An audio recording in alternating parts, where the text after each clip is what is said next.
Fala aí pessoal, tudo certinho? Sejam bem-vindos a mais uma aula de Biologia com o professor Harrison aqui no canal Conquiste Seus Sonhos Enem. Hoje nós chegamos ao final aqui da nossa série de 4 vídeos falando sobre a evolução dos vegetais. E hoje nós vamos falar dos últimos vegetais, aqueles que conquistaram definitivamente o ambiente terrestre. Vamos ver o que eles fizeram para conquistar esse ambiente, tá? Então eu peço que você fique com a gente até o final do vídeo. Mas antes, é claro, eu vou pedir para aquelas pessoas que não são inscritas ainda no canal, que se inscrevam aqui no canal, que curtam nossas notificações. Só assim o YouTube vai saber, o algoritmo do YouTube vai poder espalhar esse vídeo para um maior número de pessoas. E assim, as outras pessoas vão ter a mesma ajuda que vocês estão tendo, tá? Então, para fortalecer nosso canal aí, não custa nada, gente. Aperta aí no botão do se inscrever e também ative todas as notificações, tá bom? E sem mais delongas, vamos aqui falar das angiospermas, tá? Quem são essas angiospermas? Então, gente, mais uma vez, como eu sempre falo no início de todas as aulas, se você caiu de paraquedas aqui nesse vídeo, eu sugiro que você volte e assista, você saia desse vídeo aqui e assista toda a série. Lembrando que esse aqui é o quarto e último vídeo, tá? Então a gente tem outros 3 aí, eu vou deixar os cards aqui em algumas regiões da nossa tela, tá? Esses cards também eu vou deixar, nossas redes sociais também, que eu esqueci de falar, aqui no link da descrição também vou deixar, tá bom, galera? Então siga aí a gente nas redes sociais também para dar aquela força. Tá? Então, sem mais delongas, de novo, vamos falar aqui das angiospermas. Gente, as angiospermas, aqui eu estou colocando uma imagem para vocês, que vocês devem conhecer muito bem, né? Esses coqueirinhos aí. Então, qualquer lugar que você for, você pode encontrar hoje esses coqueiros. Claro que eles são plantas de ambientes específicos. A gente vai ver que ambientes são esses, mas esse é um tipo de planta que consegue se adaptar muito fácil a vários tipos de ambientes, tá? Então, vamos ver o que esse grupo fez de novo, o que ele trouxe de novo para a gente poder entender como que eles dominaram todo esse ambiente terrestre. Sempre lembrando que nas aulas anteriores eu comentava com vocês o seguinte, que quando um grupo ele cria uma situação nova, ele cria uma estrutura nova, ele cria uma condição nova para sobreviver, se essa condição for muito boa, o próximo grupo ele tende a repetir e tende até a melhorar essa questão, tá? Então a gente vai ver que muitas coisas que eu vou falar aqui para vocês são coisas repetidas, ou seja, os grupos anteriores foram desenvolvendo e os próximos, claro, já vão pegando essa estrutura pronta e vão melhorando, apenas melhorando em outras situações, tá? Assim ele consegue se expandir um pouco mais, tá bom? Então a primeira coisa que eu tenho para falar para vocês aqui, ó, esse tipo de planta, angiosperma, né? Então anjo, a palavra anjo significa nua, né? Então esperma significa semente, angiosperma significa semente coberta. Desculpa, tá, gente? Deixa eu corrigir aqui. Semente coberta, tá? Angiosperma significa semente coberta. Gimnosperma significa semente nua, tá? Então esse grupo aqui é o último, significa semente coberta. Você vai entender por que é semente coberta. Então, esse grupo aqui, ele foi o primeiro grupo a dominar todos os ambientes. É o único grupo, na verdade, que domina todos os ambientes. Os demais, eles estão espalhados aí, mas geralmente eles estão ou relacionados a clima úmido ou relacionados a clima frio. Esse aqui você encontra em todos esses tipos de ambientes, inclusive em climas semiáridos, tá? Em regiões bastante secas você encontra algumas espécies de angiospermas. Essas plantas são vasculares, né, como as demais, a partir das pteridófitas para frente, todo mundo já é vascular. Então você já é sabedor, que você já assistiu todos os vídeos, você sabe que uma planta vascular é aquela que possui vasos condutores. Claro, se eu já possuo vasos condutores, algumas características vêm junto com isso. Primeira característica delas, você consegue desenvolver mais a planta, então você consegue ter plantas muito maiores. Então aqui você já tem plantas de tamanho variado, tem plantas muito pequenas, mas você também tem plantas muito altas. Então você está ali numa floresta, a maioria daquelas plantas que você está vendo provavelmente são angiospermas. Por elas terem vasos condutores, elas também terão raiz, caule e folha. Então essas estruturas são responsáveis aí por auxiliar aí no desenvolvimento da planta. Então agora você já tem raiz, caule e folha, que são estruturas que vieram junto com esse desenvolvimento do sistema vascular. Gente, presta atenção nesse slide aqui, eu coloquei para vocês que elas independem da água para sobreviver. Lembra o seguinte, todo ser vivo ele precisa de água para sobreviver, mas quando eu coloco aqui que ele independe de água para sobreviver, é no único sentido. Que sentido é esse? O sentido que eu coloco aqui é que ele não precisa viver ali perto da água. Essa planta não precisa estar ali muito próxima da água como as demais, né? Então, como eu disse para vocês, você consegue encontrar plantas lá na região semiárida. Você encontra um cacto, por exemplo, numa região muito seca, tá? Então essa planta não precisa estar ali vivendo exclusivamente perto da água. Ela consegue viver, algumas plantas, inclusive, conseguem armazenar essa água para poder viver mais tempo longe dela. Independem da água também para reprodução. Isso o grupo anterior, que é o das angiospermas, já tinha criado uma estratégia, né? Você lembra que as angiospermas desenvolveram ali a polinização, né? O pólen, né? Então o pólen é lançado de uma planta para outra através do vento. Esse grupo aqui, ele percebeu essa evolução, ele falou, pô, isso daí é bacana, né? Para quem não precisa de água para se reproduzir, isso daqui já é uma tática boa. Só que lá no grupo anterior, a gente viu que a planta precisa gastar muita energia para produzir uma quantidade de pólen muito grande. Visto que esse pólen, quando ele é lançado no vento, a planta tem que ter uma sorte muito grande de atingir uma outra, né? Então, a maior parte desses gametas são perdidos aí no ar. Bom, então para evitar isso, esse grupo aqui das gimnospermas, ele já corrigiu essa situação também, que a gente vai já falar isso daqui a pouco. Essas plantas, assim como o grupo anterior, já são fanerógamas. Plantas fanerógamas são aquelas que você consegue observar já, você sabe, você consegue perceber o que é uma planta macho e o que é uma planta fêmea, né? Como se você estivesse ali vendo os órgãos reprodutores dela bem desenvolvidos, tá bom? Elas também são espermatófitas, também como o grupo anterior. Espermatófitas são plantas que produzem sementes, tá? Então, o grupo anterior já inventou a semente, esse grupo aqui também vai utilizar essa semente, só que, claro, como ele é um grupo, entre aspas, mais evoluído, ele criou uma cobertura extra aí para essa semente, por isso o nome semente coberta. Em relação à reprodução, nós temos aí as grandes evoluções, tá? As primeiras grandes evoluções desse grupo aqui estão relacionadas à reprodução. A primeira delas, a gente trata da reprodução assexuada. Mais uma vez, assim como eu falei dos 3 grupos anteriores, a reprodução assexuada não é interessante para a gente falar agora. O que é interessante, o que define muito esses grupos é a reprodução sexuada, que é aquela que utiliza os gametas, tá? E a forma com que esses gametas vão se encontrar. Então, lembrando que lá nos primeiros grupos, nos 2 primeiros, né, nas briófitas e pteridófitas, esses gametas se encontravam num ambiente mais aquoso, né, num ambiente aquático ali, então os gametas geralmente eram flagelados, precisavam de água, e como eu disse para vocês, se você quer conquistar o ambiente terrestre, você tem que se livrar da água. O grupo das angiospermas, que foram anteriores a esse, já começou a utilizar o vento para poder fazer essa fecundação, então já não utilizava mais água. Esse grupo aqui também não utiliza mais água. Só que lembra que ainda há pouco eu falei para vocês que o grupo das angiospermas, elas precisavam produzir uma quantidade de pólen muito grande, porque poucos deles vão atingir o objetivo final, né? A maioria deles vai se perder durante o transporte aí, né? Nesse caso aqui, ó, olha essa palavrinha aí que eu destaquei para vocês. Aparecem as flores. E nenhum grupo anterior eu falei de flores, então significa dizer que flor é uma estrutura exclusiva do grupo das gimnospermas. A flor é uma estrutura exclusiva do grupo das gimnospermas. Anota isso daí, tá? Pega a sua telha, pega seu carvão aí e anota que isso aqui é muito importante. Professor, por que a flor é tão importante assim? Gente, mais uma vez, para evitar a perca de energia e a perca do pólen, como as angiospermas faziam, esse grupo aqui desenvolveu uma tática, né? Eu costumo dizer para meus alunos que essas plantas aqui, elas são capitalistas no meio das outras, elas fazem tudo em troca de alguma coisa. Então essas plantas aqui, elas desenvolveram folhas modificadas para reprodução. Então as flores nada mais são do que flores modificadas, tá? Então elas têm estruturas de folhas, mas elas sofreram algumas modificações para poder receber aí essa fecundação. Então, através dessas flores, também vai haver o processo de polinização. Só que agora, em vez de utilizar só o vento, você vai utilizar agentes polinizadores, tá? Então, quais são esses agentes? Podem ser vários, gente. Aqui eu coloquei para vocês um morcego, mas pode ser aí um beija-flor, pode ser você, pode ser aí o vento, pode ser a água, pode ser uma abelha. Ou seja, você tem diversos tipos de polinizadores. E isso facilita muito a hora da reprodução. E com certeza, a planta sabe que ela tem uma chance muito maior de fecundar outra planta, tá? Porque esse polinizador vai fazer essa migração desse pólen de uma flor para outra. Então ele indo de uma flor para outra é muito mais fácil do que eu jogar de forma aleatória como as angiospermas faziam. Concorda comigo? Então vamos lá, vamos continuar aqui.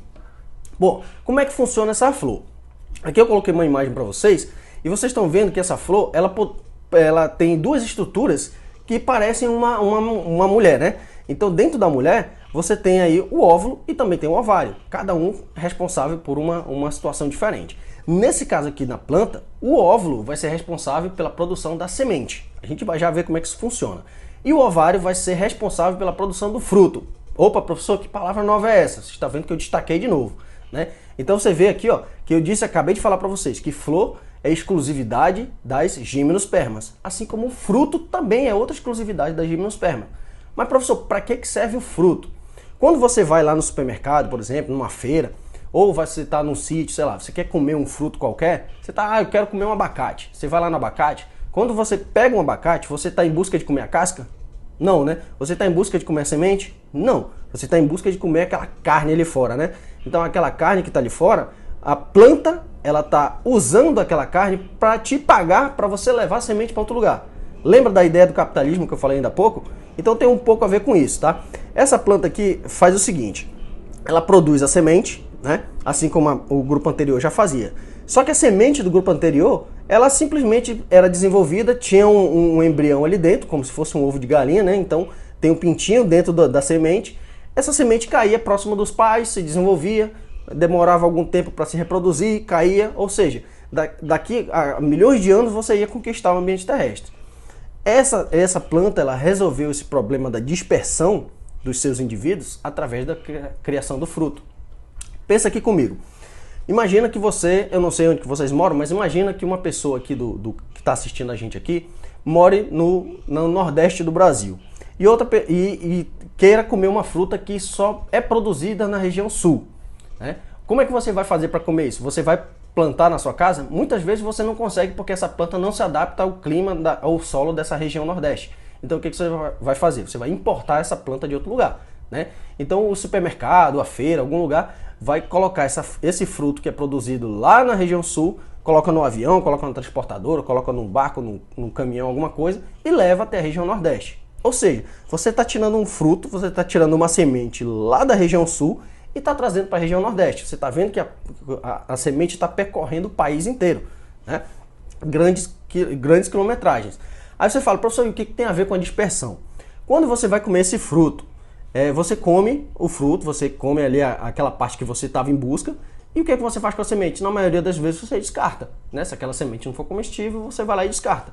Quando você descarta, aquela semente ela fica propícia a se desenvolver onde você descartou, né? E, claro, dependendo das condições climáticas, dependendo de várias condições, aquela planta pode se desenvolver ou não, né? Mas existe uma possibilidade muito grande dela se desenvolver longe da matriz dela, que está lá na região sul. Então você percebeu aí esse distanciamento? Então isso é uma das táticas que as gimnospermas estão usando. Primeiro, ela criou a flor para atrair o polinizador. Então qual é a função da flor? Na maioria das vezes você vê flores muito coloridas, ou então essas flores têm um aroma muito característico, né, bem forte, e isso vai atrair polinizadores específicos. Claro que ao longo da evolução, os polinizadores coevoluíram, né, evoluíram junto com essas flores. Então alguns beija-flores desenvolveram bicos mais longos, alguns insetos começaram a desenvolver certas características. Algumas flores só abrem à noite, né, que é para ser polinizada pelos animais noturnos, como o morcego.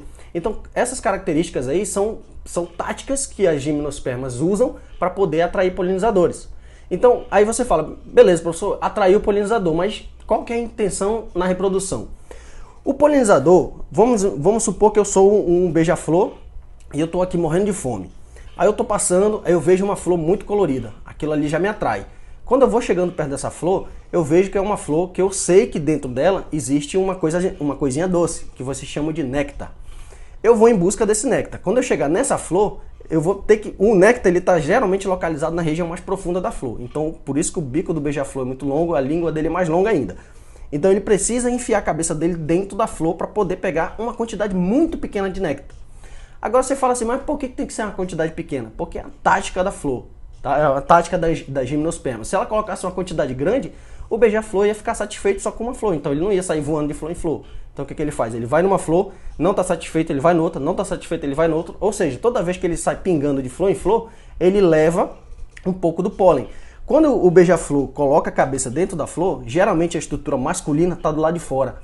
Então a estrutura feminina está lá no fundo, a estrutura masculina está lá fora.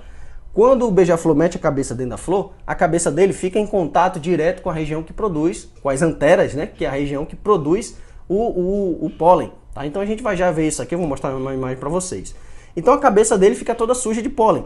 Quando ele vai para uma outra flor, ele vai fazer o mesmo movimento. Involuntariamente, aquele pólen que está na cabeça dele cai na outra flor. acontecendo ali a fecundação. Então vocês conseguem entender aí que o pólen está sendo transportado de flor em flor, e isso é uma eficiência muito grande. Então isso significa dizer também que uma flor que está localizada aí no seu quintal, ela pode fecundar outra flor a 1 km de distância, por exemplo. Né? Se o beija-flor chegar aí no seu quintal e sair voando lá para uma outra flor que está bem distante, ele consegue fazer essa fecundação. Então a flor não precisa nem andar, não precisa nem ver onde está a outra. Né? Ela simplesmente vai lá e consegue fazer essa reprodução. Tá bom? Com fruto acontece da mesma forma. Quando você come esse fruto, você está comendo uma manga. Ah, eu estou comendo a manga aqui, você vai fazer o que com a semente? Você vai descartar. Geralmente você pega essa manga, você leva para sua casa, aquela mangueira está bem longe da sua casa muitas vezes, né? E você descarta essa semente em um local bem longe lá da mangueira mãe, da mangueira matriz, né?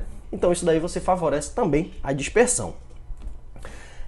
E quando a gente fala da reprodução, a gente nota que nesse slide aqui você vê que nada mudou. Então do grupo das Pteridófitas para frente, essa situação foi corrigida. Então o único grupo que tem a fase dominante como gametófito é o grupo das Briófitas. De lá para frente foi corrigida, que permanece da mesma forma. Tá? Então os 3 últimos grupos, a fase dominante sempre vai ser o esporófito, que vai ser diploide.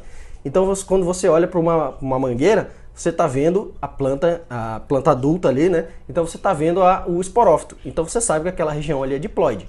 Tá? Já houve a fecundação para ela existir. E aí de tempos em tempos surge uma flor, né? Surge a estrutura reprodutiva, que é a fase efêmera. Essa estrutura aí vai ser responsável pela reprodução. Então é a fase gametofítica ou gametófito, que é haploide. Então esse haploide aí vai estar dentro da flor, vai ser fecundado, vai haver a fecundação e aí vai gerar uma semente e assim sucessivamente. Lembrando, lá no final da aula eu vou mostrar um resumo disso para vocês. Gente, uma outra coisa que é importante a gente falar aqui é da estrutura do fruto.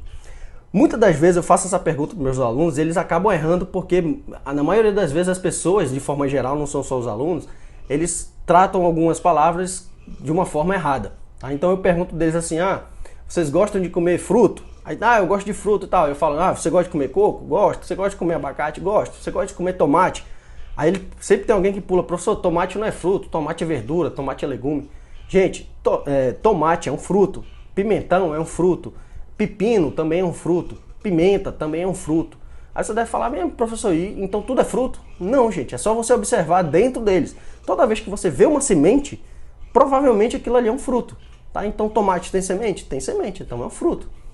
Ele foi gerado através do desenvolvimento de uma flor. Tá? A gente vai ter uma aula específica só para falar da diferença do fruto, verduras e legumes, tá, gente? Tá? Hoje a gente está falando só do fruto porque a gente está falando do grupo das gimnospermas. Então entenda aí, ó. Todos esses frutos que vocês estão vendo têm basicamente as mesmas estruturas. São formados a partir da flor, como eu disse para vocês. Então a fecundação vai ocorrer lá no óvulo e vai gerar semente. Esse ovário que está protegendo esse óvulo aí, ele vai se transformar numa região mais rígida que vai proteger ali essa semente. Tá? Logo na sequência vai ser desenvolvida algumas camadas. Então a primeira camada, que está mais próxima ali do ovário, é chamada de endocarpo. A fase do meio é chamada de mesocarpo. Então, endo está dentro, meso está no meio e epicarpo está do lado de fora, que é aquela região que geralmente se chama de casca, né? Então, o fruto, geralmente, ele está dividido nessas 3 regiões.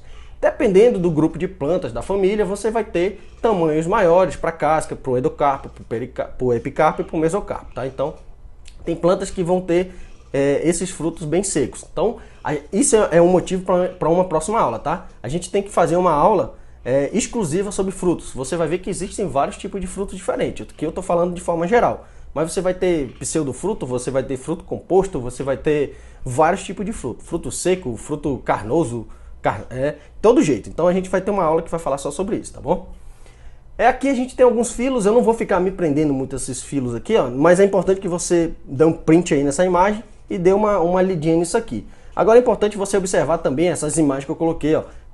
Toda vez que eu coloco essa imagem, o aluno fala, mas milho, professor, milho é um fruto? Tá aí, ó, milho é um fruto, gente. É um tipo de fruto, então é disso que eu vou falar numa aula específica sobre frutos, tá? Aqui, ó, nós temos aqui o ciclo completo da reprodução das gimnospermas. Esse grupo aqui, como é um grupo que você tem mais afinidade, você encontra com mais facilidade, você vai entender de uma forma mais fácil, tá? Então imagina aqui que você tem uma árvore que representa aí o esporófito, né, 2N, então já está na fase adulta. Uma época do ano ela vai produzir o gametófito. O gametófito está sendo representado aí pela flor. Aí você vai ter essa flor. Essa flor, no caso, é uma flor que tem os dois sexos, ela é hermafrodita, né?